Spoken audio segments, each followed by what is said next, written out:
va s'intéresser aujourd'hui à l'économie sociale et solidaire qu'on appelle également ESS. Alors je vous propose pour commencer une définition synthétique. L'ESS regroupe donc des organisations dont la raison d'être est l'utilité sociale, sociétale, avec une gouvernance qui limite le pouvoir du capital et privilégie plutôt les décisions collectives. On n'est pas seulement sur la création de valeur, elle dépasse la seule logique financière, mais intègre explicitement des objectifs sociaux et ou environnementaux. L'aspect lucratif est absent ou encadré. Les excédents, donc les bénéfices, vont être réinvestis, réinjectés au service du projet.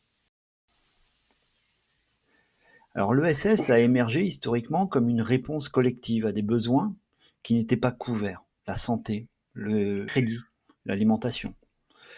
Les sociétés de secours mutuels, les coopératives de production et de consommation, et les associations ont servi de socle à la création de l'ESS. Au fil du XXe siècle, l'ESS s'est structuré autour de fédérations et de cadres juridiques, tout en se renouvelant par l'innovation sociale et par les enjeux environnementaux qui n'ont cessé d'évoluer ces dernières décennies. Les principes de l'ESS structurent son identité. Ils se traduisent dans les statuts, par exemple les coopératives, et dans les pratiques. On va avoir une participation des parties prenantes, une limitation de la distribution des bénéfices, contrairement aux entreprises privées qui distribueront des dividendes aux actionnaires. Et puis, les entreprises et les organisations sont associées dans l'ESS à des projets d'utilité sociale. L'ancrage territorial de ces organisations garantit l'adaptation aux besoins locaux et favorise également les dynamiques de coopération.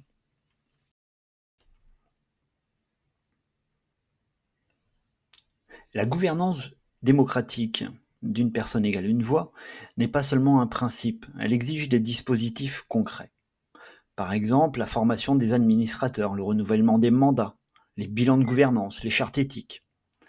La transparence, qui passe par des rapports d'activité, des indicateurs d'impact, renforce la confiance qu'on va pouvoir avoir à l'égard de l'organisation. La participation des parties prenantes éclaire, quant à elle, la pertinence des décisions et s'assure de l'alignement entre la mission de l'organisation et le modèle de celle-ci.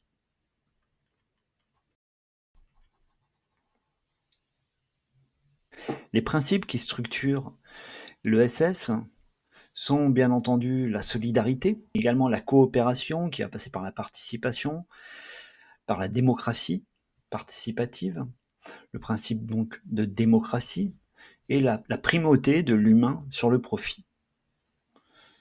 Donc on va parler d'investissement volontaire, de collectif, de solidarité, d'autonomie, de participation et enfin de fonction économique et sociale. On identifie différents types de structures qui partagent les principes évoqués précédemment. On va les voir chacune rapidement. Alors je vous propose de commencer par les mutuelles qui ont organisé la solidarité dans la santé. Je mentionnais tout à l'heure que c'était un volet qui n'était pas satisfait d'ordre privé et on a donc vu émerger les mutuelles pour assurer ce principe de sécurité et de santé pour tous. Donc les mutuelles organisent la solidarité dans la santé, la prévoyance, l'assurance. Elles sont pilotées par des représentants qui vont être élus et qui réinvestissent les excédents, les bénéfices pour améliorer la couverture. Les services et les actions de prévention sont menés au bénéfice des adhérents. 3 exemples. AG2R, la mondiale, est un groupe de protection sociale paritaire et mutualiste.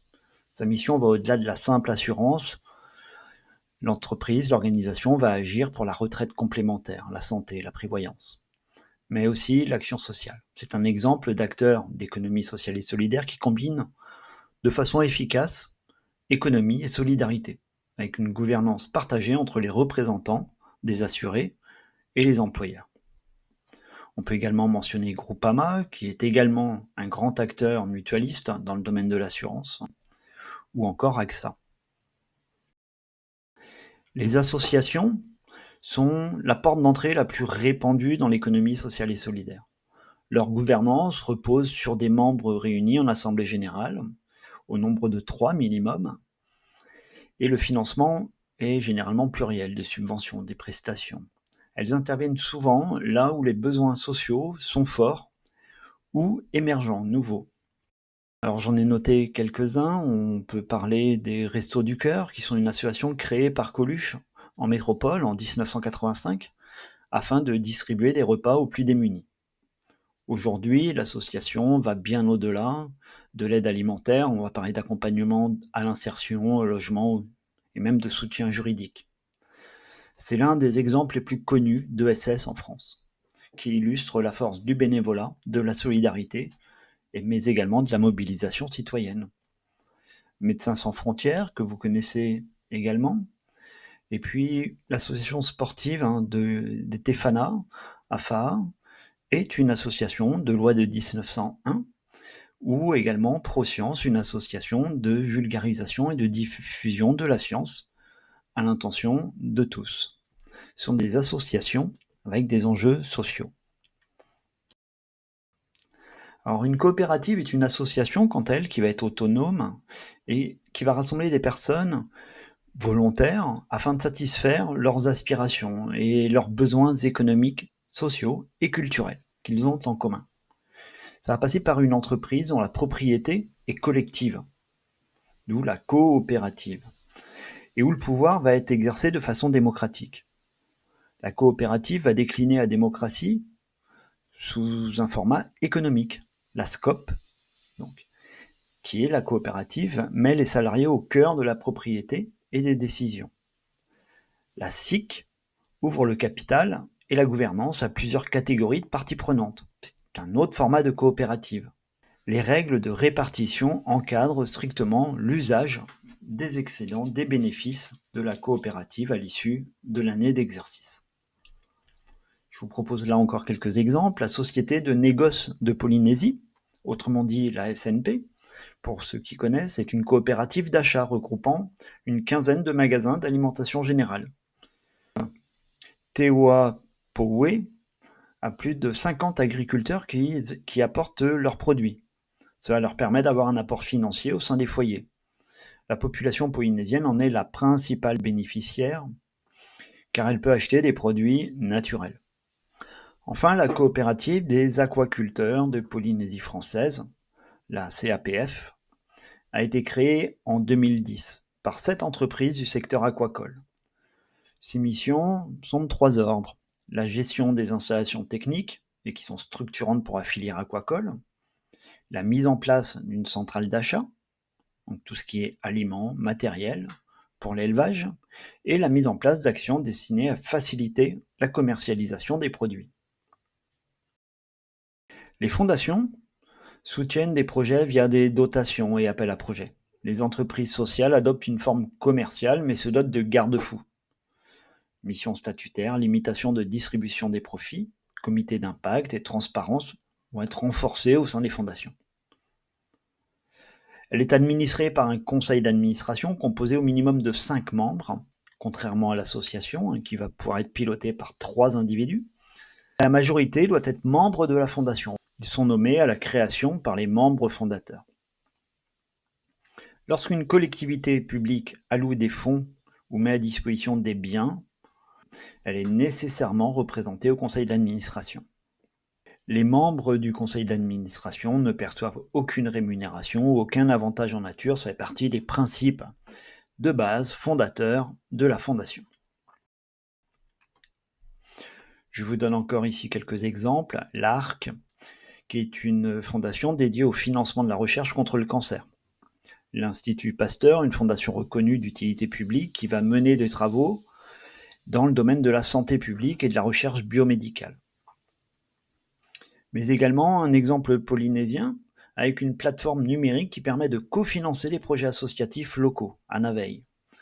Ça va illustrer comment l'économie sociale et solidaire s'adapte au territoire en mobilisant pour le coup la solidarité numérique au service de la communauté. Donc Anaveil regroupe des groupes comme l'Asso Credo, Proxy, Veima, IVA, Tahiti Tourisme. Dernier type de structure de l'ESS, les sociétés d'utilité sociale. Elles ont une vocation sociétale et environnementale lucrative, mais avec une lucrativité limitée. On estime à peu près à 3000 entreprises solidaires à utilité sociale en France et dans les DROM.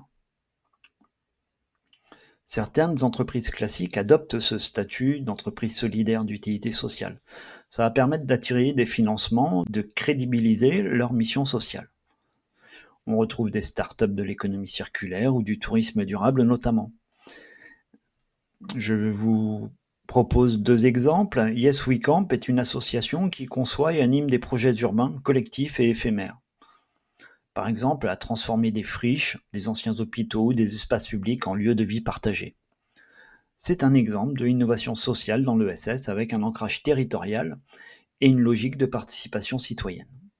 J'espère que vous avez apprécié ce tour d'horizon de l'économie sociale et solidaire. Je vous invite à répondre, comme vous en avez l'habitude, au quiz portant sur le contenu de la capsule. Et il me reste à vous dire à bientôt.